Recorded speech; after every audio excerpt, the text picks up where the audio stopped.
In the final years of the Roman Republic, one man stood above all others, Julius Caesar. A brilliant general, a cunning politician, and a man whose ambition would shake the foundations of Rome itself. Born in 100 BCE into a patrician family, Julius Caesar was no stranger to power or politics. But it was his military genius that propelled him into legend.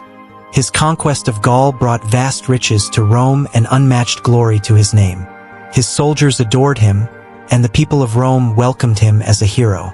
Yet in the hearts of Rome's elite, the Senate, fear and resentment grew. The Republic had long valued shared power. No man was meant to rule alone.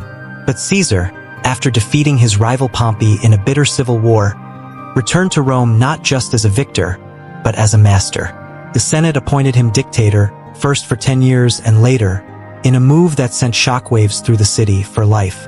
To some, he was Rome's savior. To others, he was a tyrant in disguise. As Caesar amassed honors once reserved for kings and gods, whispers of monarchy returned to Roman streets. The final straw for many came when Caesar, during a public festival, was offered a crown by his ally Mark Antony. Though he declined it, the message was clear. Caesar held power unlike any man before him. Among those disturbed by this growing power was Marcus Junius Brutus, a man Caesar trusted and perhaps even loved like a son. Brutus, along with another senator, Gaius Cassius, feared that the Republic was in its final days. Together, they gathered a group of conspirators, over 60 senators in total, who believed that only one act could save Rome. Caesar had to die. As March 15th approached, the infamous Ides of March, Rome was filled with tension. Strange omens were reported. Fiery visions in the sky, animals acting erratically, and dreams of disaster. A soothsayer reportedly warned Caesar directly, "Beware the Ides of March." Even his wife, Calpurnia, begged him not to leave their home that day, haunted by a vision of his murder. But Caesar, ever the rational man, dismissed it all. "What is to come will come," he said, "and what must be endured must be endured." On the morning of March 15th, 44 BCE, Caesar set out for the Senate, held that day in the theater of Pompey. As he walked through the streets, the same soothsayer crossed his path. "The Ides of March have come," Caesar reportedly said, almost mocking him. "Yes," the soothsayer replied, "but not yet gone." Inside the Senate chamber, the conspirators waited. Caesar entered, unaware that daggers lay hidden beneath togas. At first, the meeting proceeded as normal. Then, suddenly, one senator approached with a petition.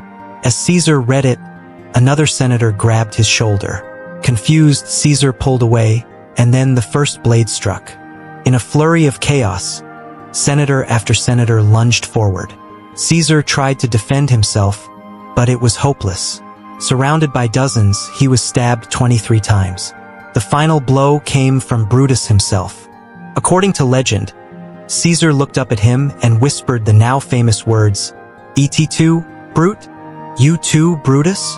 In that moment, he gave up all resistance. He collapsed beneath a statue of Pompey, his former rival, in a cruel twist of fate. His blood soaked the marble floor. The greatest man in Rome was dead. The conspirators, calling themselves the Liberators, rushed out into the streets, proclaiming that the Republic had been saved. But the people did not cheer. Instead, they were stunned. In time, their shock turned to anger. At Caesar's funeral, Mark Antony, ever the loyal supporter, delivered a speech that would turn public sentiment. With fiery rhetoric and a reading of Caesar's generous will, he inflamed the crowd. Riots broke out. The conspirators were forced to flee the city. What followed was not the rebirth of the Republic, but its final collapse. Civil war erupted once again, this time between the Liberators and Caesar's allies, Mark Antony and Caesar's heir, Octavian. Brutus and Cassius, the leaders of the Assassination, took their own lives after their defeat. A few years later, Octavian became Augustus, Rome's first emperor. The Republic was gone. In killing Caesar to prevent a king, the conspirators had paved the way for imperial rule. Julius Caesar was deified by the state. A temple was built in his honor. His name would echo through the ages, not just as a general or a dictator, but as the man whose death changed the course of history.